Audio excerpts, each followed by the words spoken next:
Who's ready for warmer weather and a new adventure? Spring break is around the corner, and if you're looking for an adventure, how about a train ride through the country?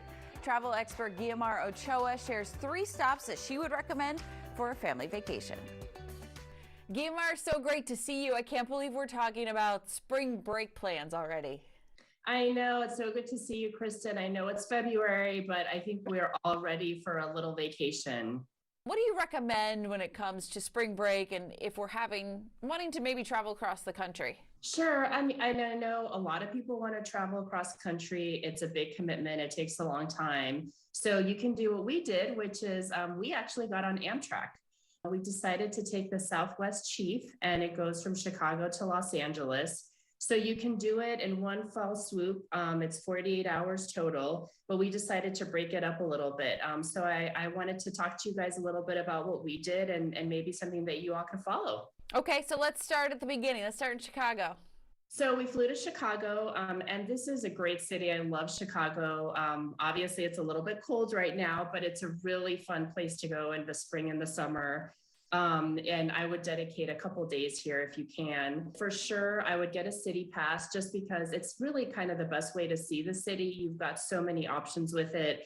We were able to hit the Field Museum, which is science, and the kids loved it. Of course, the Art Institute, which it takes, some of the 80s kids back to the Ferris Bueller days. The Hancock Building, which is a must-see in Chicago. And one thing that we really enjoyed was the Chicago Architecture Center River Cruise.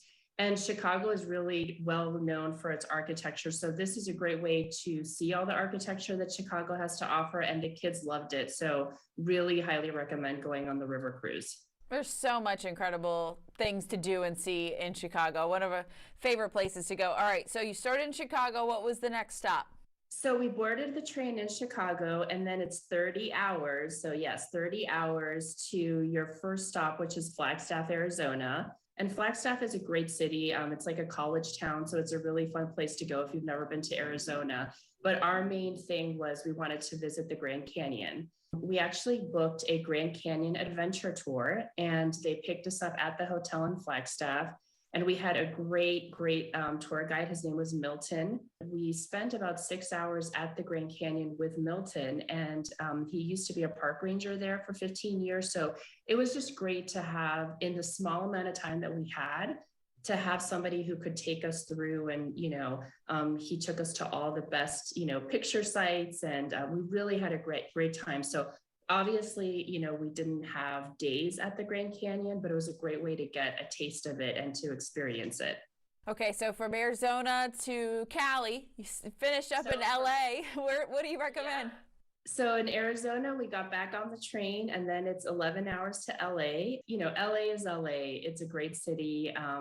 We did kind of a hop on, hop off bus tour so the kids could see all the Hollywood signs and all the LA sites.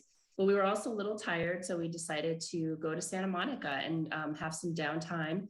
We stayed at the Fairmont Miramar Hotel, and this is great for families. They have bungalows, you're on the beach, you can walk the Santa Monica Pier. Santa Monica is just a great place to go and relax. And you're in LA, but it's also like its own little town, and you can really enjoy it and relax. And of course, we couldn't end it without going to Universal Studios.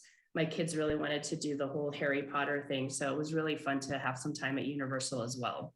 Of course. All right, before I let you go, though, all this time on the train, what do you do in 30 hours? What do you do in the 11 hours? So I'll say my biggest complaint, I guess, is that Amtrak doesn't have Wi-Fi on the trains.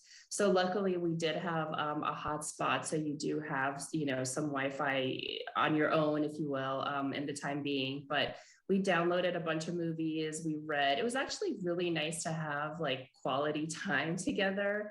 You obviously sleep on the train and you go to the dinner cart for meals and stuff, but it was just nice to not have to worry about driving or getting on planes.